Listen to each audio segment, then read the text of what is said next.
这个杀手以为我看不见，每次都在我面前脱衣服。他听见我不停地咽口水。杀手，你饿了？我点头。他带着一身血腥味回来了，虽然味道很淡，但我还是闻得出来。杀手大哥拿着脱下来的脏衣服往浴室里走。等我洗完澡就去做饭。我扭捏着，娇羞开口。要一起洗吗？他的身体猛地一顿，回过头看我，我找过。反正我又看不见。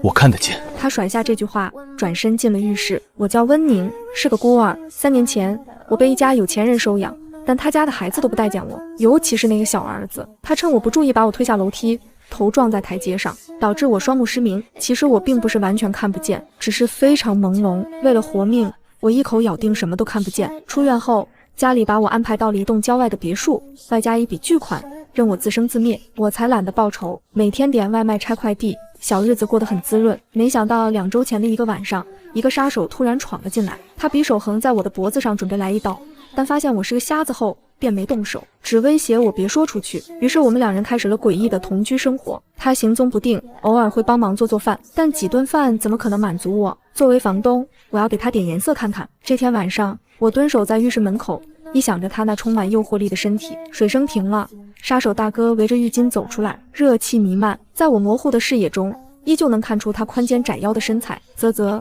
近看就是香啊！杀手大哥看见我，你站这儿干什么？我脸对着他的胸膛，清了清嗓子，姐摸摸腹肌。杀手大哥擦头发的动作停住了，半天才开口：想死？让我摸完就死。他没理我，转身离开了。我着急跟上去，忘了拿上旁边的导盲棍，腿磕在桌子角上，扑通一声，我整个人摔倒在地，好痛啊！我撑起上半身，疼得眼泪都出来了。杀手大哥叹了口气，走到我跟前蹲下，头发上残留的水珠滴在我的大腿上。他的脸与我距离很近，我却还是看不清，瞧着大概轮廓，应该是个帅哥。靠近一点，再靠近一点，姐就能看清你的模样了。我不敢看得太用力，生怕被他发现。杀手大哥低头看着我的膝盖，温热的手指抚过伤口。出血了，有没有碘伏？我答非所问。我想摸腹肌。他再次无语，开玩笑，这点小伤算什么？我以前可是经常受的。趁着他还没穿好衣服，我得赶紧上手。杀手无奈，只是摸摸。其实我还想亲亲。你别得寸进尺。就在我以为他会生气走开的时候，他抓住我的手腕，放在自己的腰上。杀手大哥别过脸，艰难地开口：摸吧。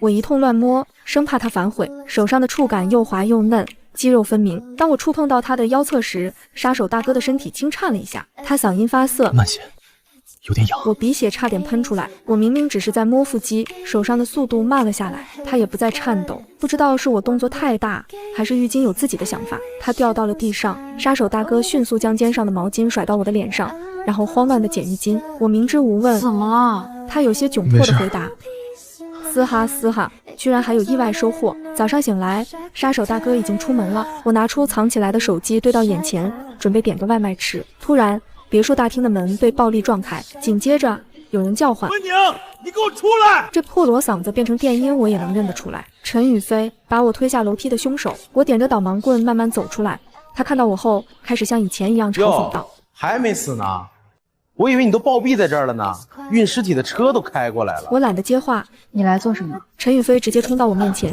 一把将我推倒在地，又将导盲棍踢开。这是我的房子，我想来就来。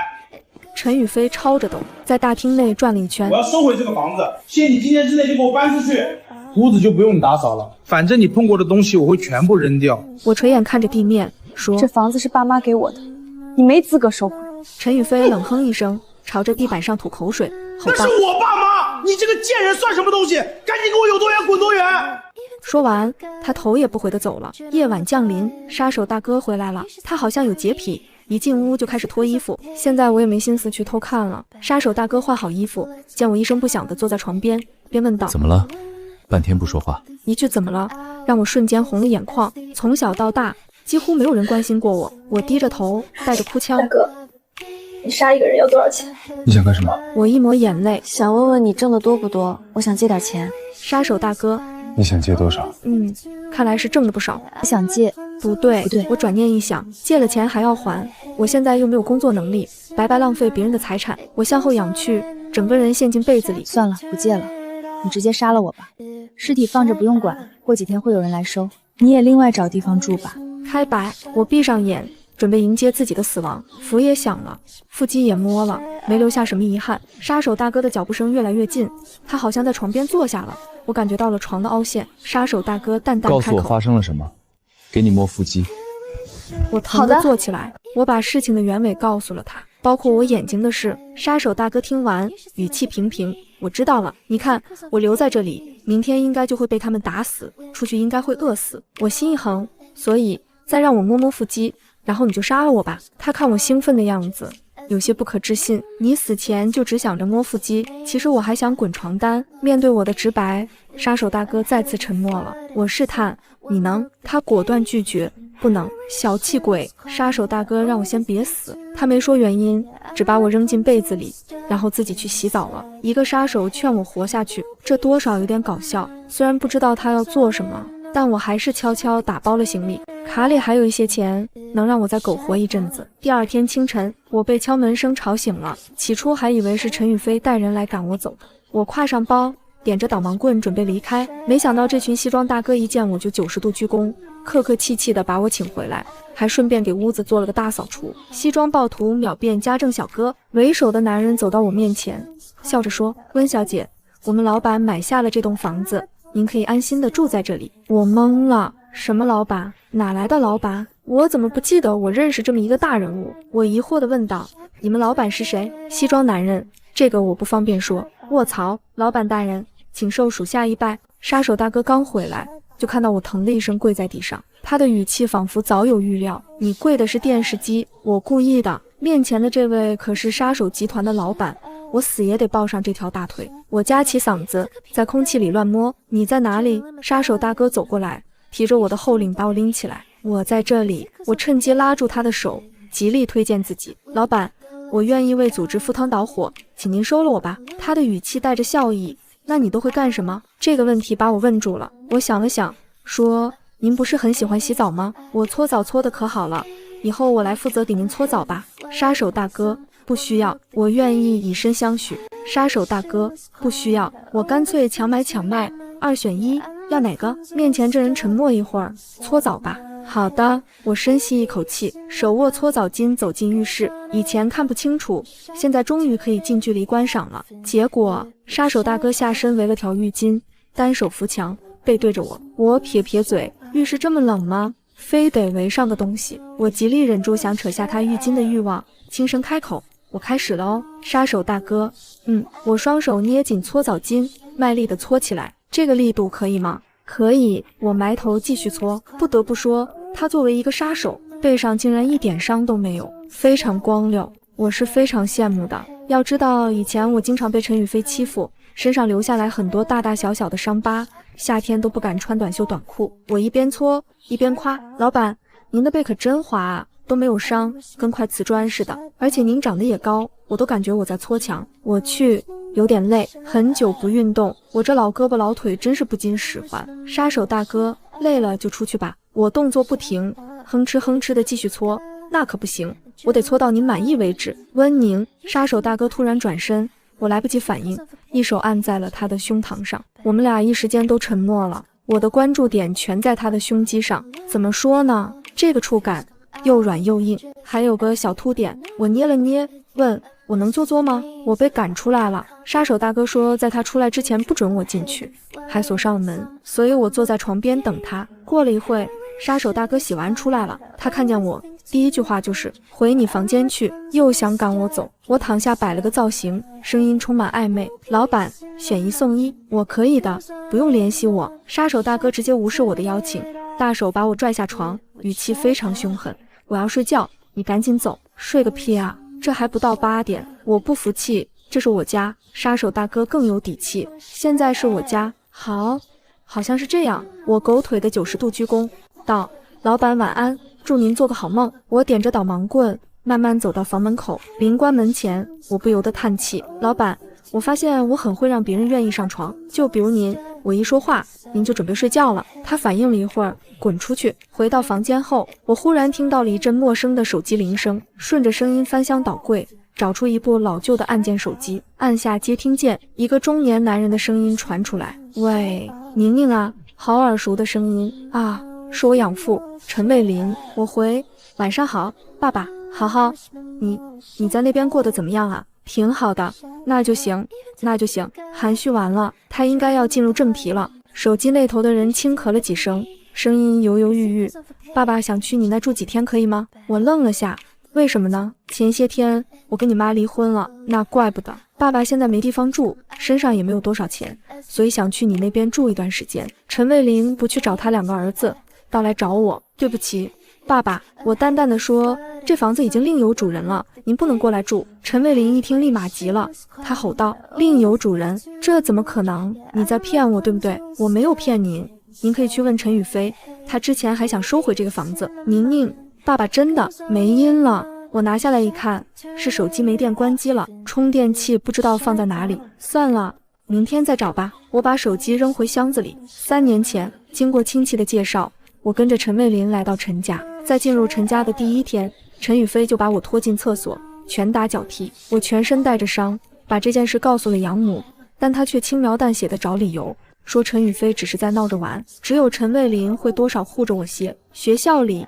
我被同学孤立，老师对我不管不顾，随着大人对我的漠不关心，陈宇飞对我也越来越暴力。他趁我不注意，将我狠狠地撞下楼梯。等我醒来，眼前已是一片模糊，再也看不清这个世界了。养母得知我失明后，开始推卸责任，并且抛弃了我。陈卫林在临走前递给了我一部按键手机，他说会场打电话给我，但到目前为止，我只接到了那一通电话。宁宁，你在里面吗？开门啊，我是爸爸，快开门！令人烦躁的敲门声，再加上喊声，把我从睡梦中拽了出来。我睁开眼，窗外天刚拂晓。妈的，自从陈宇飞来过之后，就睡不到自然醒。听声音，应该是陈卫林。我穿上外套，摸索着走出门。陈卫林一见到我就拉住我的手，眼泪汪汪道：宁宁，这到底是怎么回事？这房子被谁买下了？还有，昨晚上为什么挂断电话了？还打不通？我抽回手，房子的主人是谁我也不知道。昨晚上是手机没电关机了，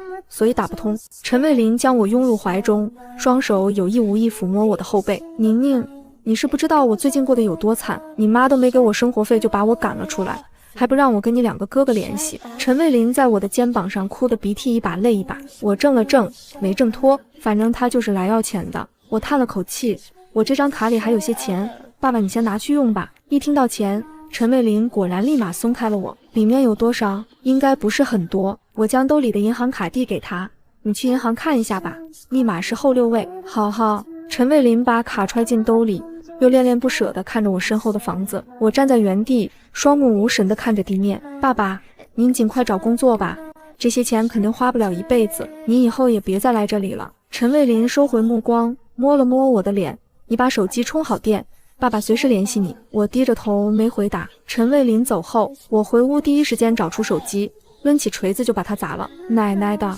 谁愿意当他一辈子的提款机？真是越想越气。地上的手机已经稀巴烂，但我还是不停地抡锤哐哐砸。杀手大哥忽然出现在我房门口，你在干什么？他竟然没出门。我放下大铁锤，尴尬地挠了挠头。我养父会打电话来要钱，所以我先把通讯工具销毁。您放心，我会尽快把这件事解决好，不会给您添麻烦的。杀手大哥，你需要什么？我可以帮你。我连忙摆手说不用不用，你已经帮我很多了。他倚靠在门框上，盯着我看了一会儿。随你。陈卫林因为联系不到我，一连几天都在房子外晃悠。我躲在房间里，既不开门也不应声，他每次只能悻悻地离开。又过了几天，陈卫林再也没找过我，我与陈家应该是彻底断了关系，终于摆脱了这层束缚，真是一身轻松。然而还没高兴多久，杀手大哥就要离开了，我猜应该是要转移阵地。杀手大哥说我可以继续住在这里，而我表示坚决要跟着老板共进退。到了新家以后，我一天都要摔上8次。杀手大哥为此给我安排了一个保姆，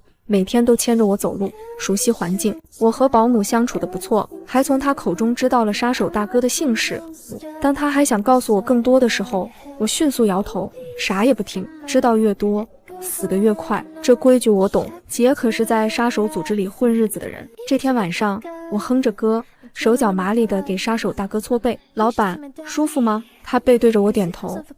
我突发奇想地来了句，那我可不可以给组里的其他兄弟搓背？杀手大哥身子一僵，反问道，我满足不了你。不是，我笑出了声，我想展现一下我的搓澡功夫。搓了这么多天，我感觉我的技术提升不少，胳膊上都有肌肉了。杀手大哥闻言转过身来，捏了捏我的胳膊。这天晚上，我哼着歌，手脚麻利地给杀手大哥搓背。老板，舒服吗？他背对着我点头。我突发奇想的来了句，那我可不可以给组里的其他兄弟搓背？杀手大哥身子一僵，反问道，我满足不了你。不是，我笑出了声，我想展现一下我的搓澡功夫。搓了这么多天，我感觉我的技术提升不少，胳膊上都有肌肉了。杀手大哥闻言转过身来，捏了捏我的胳膊，再练练还不行？那好吧，反正也只是随口一说。我理了理头发，等着杀手大哥转过身去。等了半天，他也不动，头顶上灼热的目光仿佛能把我戳个洞。我不敢抬头，更不敢动。您转过去了吗？没有，我有点懵。想让我搓前面吗？我可以帮您拎起来搓。他咬牙出去，每次搓到一半就赶我走。我撅嘴，我不，为什么每次搓到一半就赶我走？我承认骚扰你是我不对，但退一步想，你身材这么好，难道你就没有错吗？杀手大哥淡定地看着我作死。接着说，很气又很怂，攥紧的拳头松开了。当然没有，全是我的错。您慢慢洗。小的出去了，我转身刚迈出一步，脚下好像踩到什么东西，身子一歪，眼看就要摔倒。杀手大哥迅速伸手把我拐到他的怀里，我们两人一起摔在地上。就这一瞬间，我埋哪都想好了。杀手大哥撑着胳膊坐起来，拍了拍我的肩膀，起来。我枕在他的腹肌上，不想起，于是装病。我起不来。他护住我的脑袋，问道：摔哪了？他竟然信了。我继续装，摔到腿了，我站不起来。杀手大哥调整姿势，一把将我抱了起来。天哪，是公主抱，这次真的死而无憾了。杀手大哥抱着我走出浴室，弯腰刚把我放到床边，我立刻手脚并用圈住他，将他甩到床上。我听到他低沉的嗓音带着怒气：胆子不小啊，温宁。我声音闷闷，我胆子一直很大。杀手大哥虽然嘴上说着狠话，但身体却一直没动，任由我抱着。衣服早已被水打湿，粘在身上黏糊糊的，心跳声听得一清二楚。我摸了摸他的头发，每个音调都在诱惑。老板，忍着对身体不好。杀手大哥似乎听出了我的意思，喉结吞咽了一下，嗓音透着典雅：你能？我迫不及待：能。杀手大哥抬起头，用指腹摩擦我的嘴唇，又问：可以亲吗？他是真墨迹，现在跟我搞什么纯情？我一把捧住他的脸，猛嘬一口。你不用问，强吻我都没关系。嘴上说着厉害，但他掐着我的腰用力时，我真的要疼晕过去。杀手大哥用发烫的手掌抚摸我的身体，几次碰到那些丑陋的疤痕，他俯下身轻轻地吻着我，捂住嘴，无声流泪。杀手大哥吻掉我的眼泪，动作渐渐慢了下来。如此近的距离，让我看清了他的眼睛，那是一双十分明亮的桃花眼。还疼吗？他问。我快要疼死了。我醒来时，天已大亮，阳光照得我又闭上眼，往身边人的怀里钻了钻。杀手大哥也醒了，手指不停地捏我的脸。我笑着皱眉，别闹。他很听话的没再弄。当我准备继续睡的时候，他忽然凑到我的耳边问：你好奇我的名字吗？本来还睡得迷迷糊糊，瞬间被吓清醒。我操，这什么送命题？知道了杀手的名字，应该马上会去见阎王吧？我现在可一点都不想死。我摆手，疯狂摇头，不，我一点都不好奇。杀手大哥疑惑道：你不想知道吗？不想，一点都不想。杀手大哥没再说话，默默地起身穿衣服。我意识到自己惹他生气了，想赶紧道歉。老板，别叫我老板。我急了，随便裹了被子下床。那我要叫你什么？陆先生。杀手大哥，我不喜欢。我连哄带骗。那宝贝，甜心，亲爱的。他没说话，情急之下，我一把抓住他的胳膊。你别生气，刚刚是我不对。杀手大哥身子一僵，捏着我的脸颊，强迫我抬起头。你能看见？完了，暴露了。我稳住呼吸，眼睛无神的摇头。我看不见啊。杀手大哥放开我，向后轻轻退了一步，无声地撩起自己的衣服。有腹肌。我的眼睛朝那看去，只听冷笑一声：你果然能看见，好一计色诱术。我捏着手指，低头承认。好，我坦白，我并不是全瞎，能模糊地看见点东西。杀手大哥叉起腰，应该是气得不轻。他问：有多模糊？我现在看不清你的脸。我冲他勾勾手指，凑近点，让姐好好看看。他真的过来了，双手捧起我的脸，低头亲了上来。我吓了一跳，想推开他，没推动。杀手大哥扣住我的手腕，接着我听到他得逞的笑声：“你不是说强吻你的没关系吗？”我捂着嘴，拟了半天也没说出话来。结果他还挺不乐意。不过别以为这样我就会原谅你。男人开门离去。哼，我为了搞清楚情况，我去询问了保姆吴妈。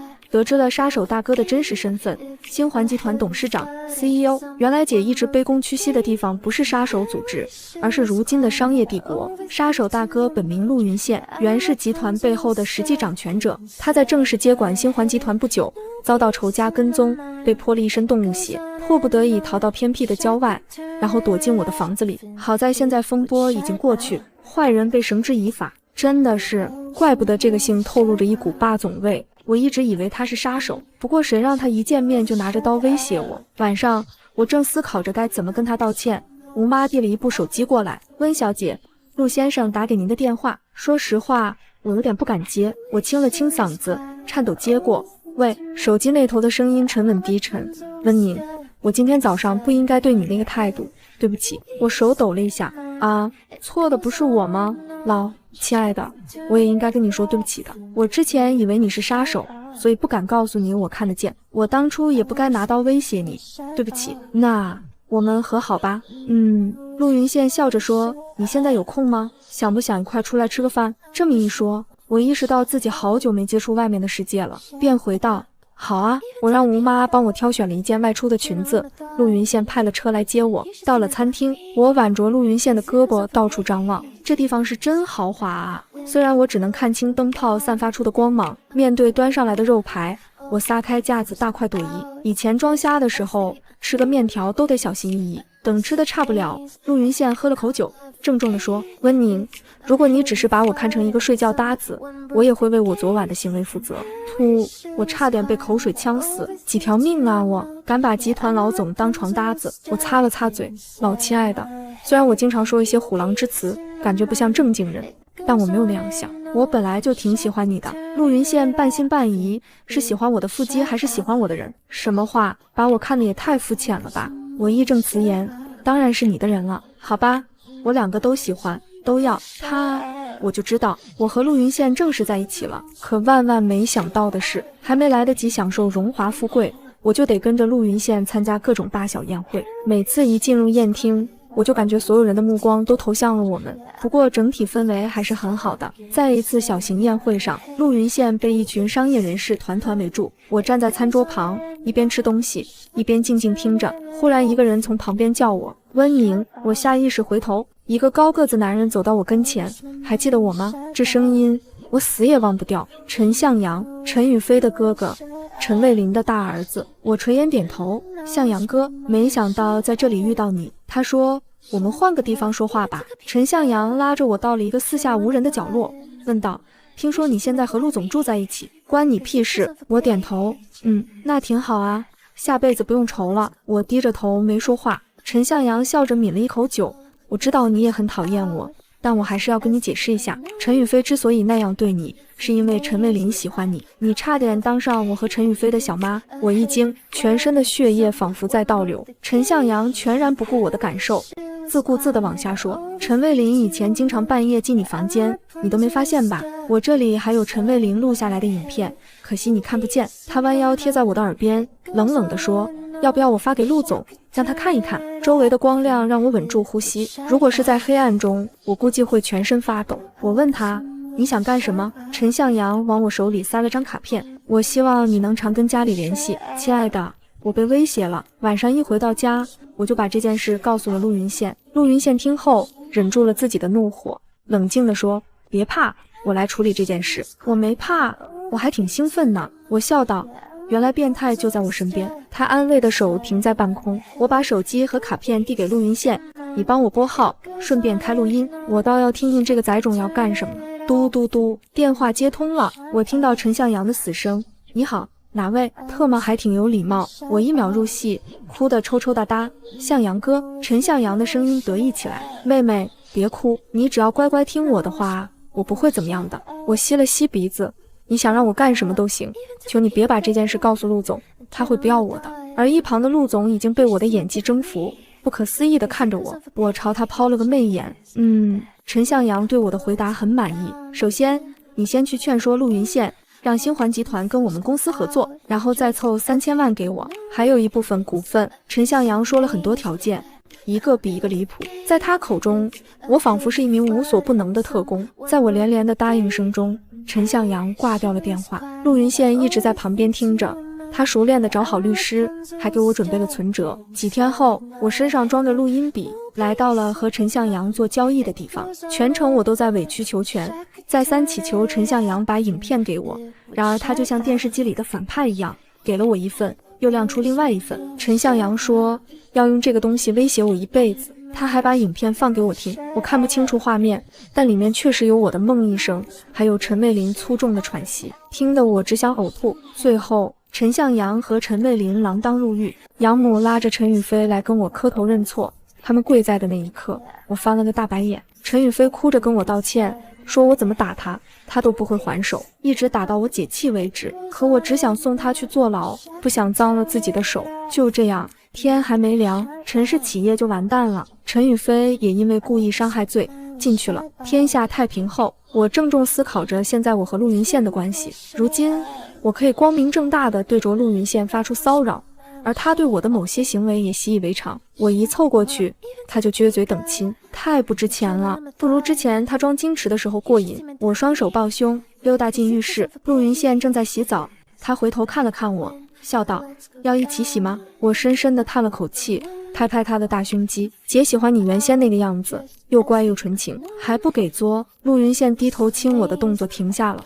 那现在呢？现在我嫌弃的皱眉都恨不得对到我嘴上。他冷哼一声，这样啊，那你现在就给我出去。对对对，就是这个感觉。我不，我板起脸，你能把我怎么样？陆云宪扯过浴巾将自己擦了擦，然后弯腰把我扛在肩上。我被他折腾了一宿，早上起来我伤痕累累，动不了一点。虽然这是我自找的，但倔脾气的我还是决定逗一逗他。我望着陆云宪，对不起。陆云宪一脸蒙圈，对不起什么？没什么。陆云宪想治好我的眼睛，他载着我到各大医院去检查，但医生们都摇摇头，表示无能为力。没事，我只要能看清你就行了。我安慰他，你就是我的世界。从网上学来的土味情话讲出来是真尴尬，我自己都觉得有点难为情。陆云宪拉过我的手，将一个冰凉的小东西放在我的手心上，他亲了亲我的脸，温宁，要不要嫁给我？好突然，我好心动，不过表面上还是要装一装。我坏笑道，有什么好处？腹肌随便摸，条件不大够啊。我歪着头，将戒指戴在无名指上，眼神盯着他一路往下，正要张嘴，陆云宪眼疾手快捏住我的嘴，好了好了，都是你的，不用说出来。这话我爱听。紧接着心里燃起一股兽欲，我躺进陆云宪的怀里，眨眨眼问，你今天还去上班吗？陆云宪配合着解扣子，不去。那今天的裤子就穿到这里吧。我一把推倒他，照着嘴吻了上去。喘息之际，我看向窗外的景色，阳光灿烂，万里无云。我以后的人生可能也是这个样子。吻到气息紊乱时，陆云宪按住我的后颈，力道温柔却带着掌控。窗外阳光透过薄纱，在他轮廓分明的脸上投下细碎光影。我终于清晰看清他的眉眼，那双桃花眼眼尾微挑，笑时含情，沉时带惑。以前模糊事物只觉他出众，此刻才知造物主何等偏心，将所有好看的五官都赋予了他。别闹，再躺会儿。医生说你情绪不能太激动，对眼睛恢复不好。陆云宪松开我，指尖摩挲着我无名指上的戒指。下午带你去见位老中医，他在眼科有偏方，虽不能完全治好，却能让你看得更清楚些。我往他怀里缩了缩，指尖在他腹肌上画圈耍赖。不去，有你当我的眼睛就够了。治好眼睛，我就不能光明正大的摸你腹肌了。以前装瞎名正言顺，现在总有点不好意思。陆云宪低笑，胸腔的震动酥酥麻麻。他捏了捏我的脸，傻丫头，就算你眼睛好了，我的腹肌也随便你摸，全身都给你摸。说着故意挺腰，让我清晰感受掌心下的紧实线条。我忍不住捏了一把，换来他一声低闷的哼声。磨蹭到中午，吴妈做的午饭全是我爱吃的，糖醋排骨、番茄炒蛋还有水晶虾饺。以前在陈家，我从不敢肆无忌惮吃爱吃的，陈宇飞总抢我的菜，养母也从不会特意为我做什么。而现在陆云宪把我宠成公主，连吴妈都记着我的口味。吃饭时，陆云宪不停给我夹菜，包好的虾一个个放进我碗里。多吃点不眼睛，他看着我狼吞虎咽的模样，眼底满是温柔。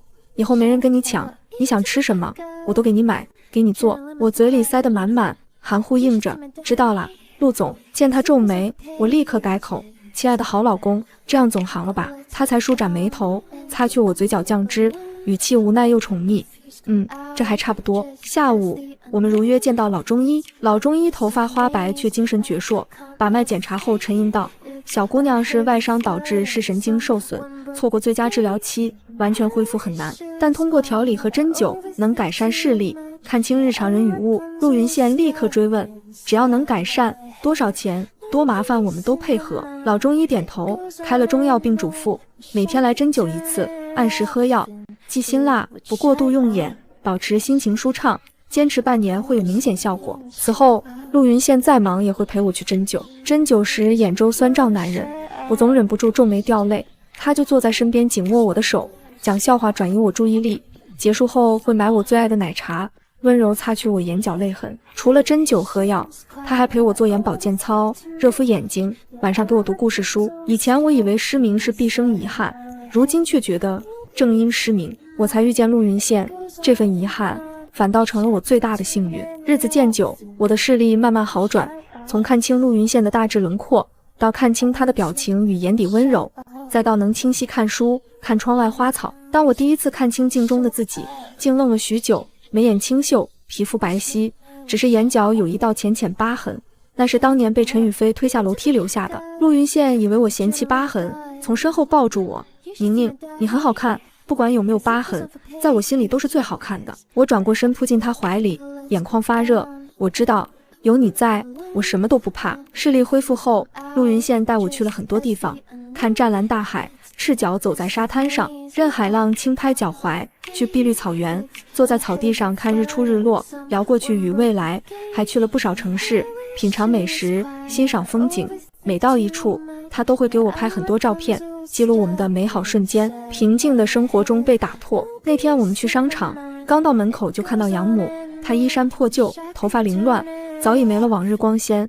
看到我就跑过来拉住我的手：“宁宁，我是妈啊！”我下意识抽回手后退，语气冷淡：“我没有妈，别叫我宁宁。”养母手僵在半空，满脸愧疚落泪：“宁宁，我知道错了，不该偏心陈宇飞，不该抛弃你，你原谅我这一次好不好？”陆云羡将我护在身后，眼神冰冷：“你走吧，宁宁不想见到你，你对她的伤害不是一句对不起就能弥补的。”养母跪地磕头：“我无家可归了，陈卫林他们都坐牢了，我只能找你，宁宁，收留我吧，我一定好好照顾你。”看着他的狼狈，我心中只有冷漠。当年他眼睁睁看着我被陈宇飞欺负，推下楼梯失明，还将我抛弃在郊外别墅，任我自生自灭。如今走投无路才来求原谅，世上哪有这么便宜的事？你走吧。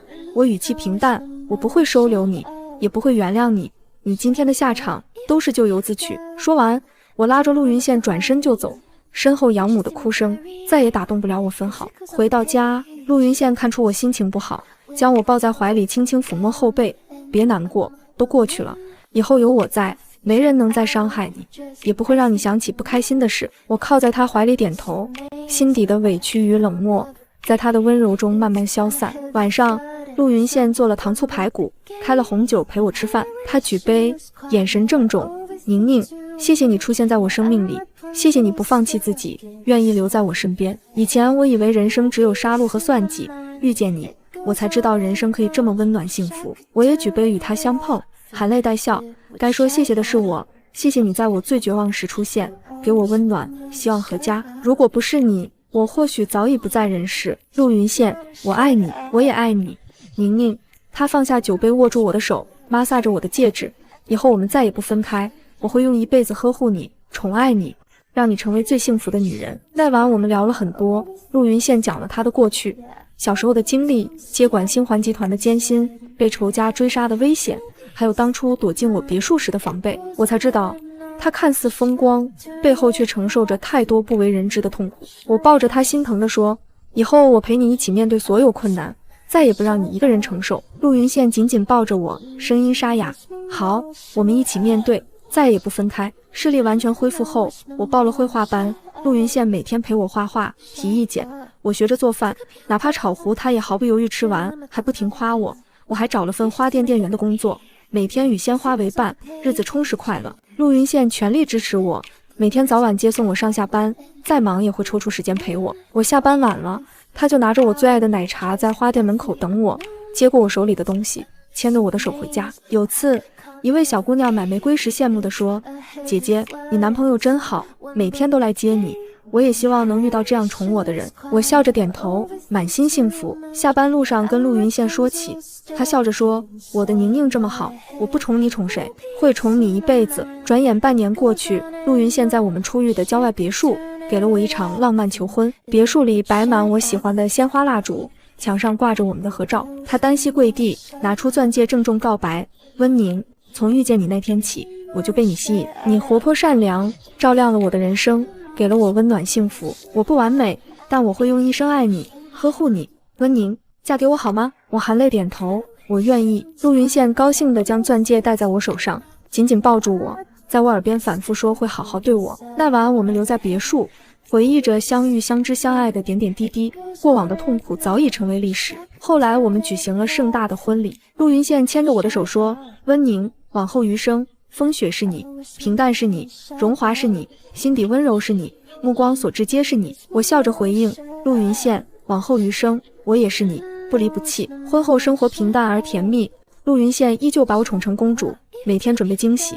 陪我吃饭看电影，帮我做家务。我生病时无微不至照顾我，我也学着更好地照顾他，给他做饭、按摩，在他困难时陪在身边。有时候我趴在他怀里摸着他的腹肌开玩笑：“陆云羡，我是不是赚大了？”本来以为遇到杀手，没想到捡了个商业老总，还捡了个身材好又宠我的老公。他低笑捏我的脸：“是我赚大了，能遇到你是我这辈子最大的幸运。”阳光透过窗户洒在我们身上，温暖惬意。我看着身边温柔的陆云羡，满心幸福。我的人生因他而变得美好，往后余生我们会珍惜彼此，守护彼此，一直幸福到地老天荒。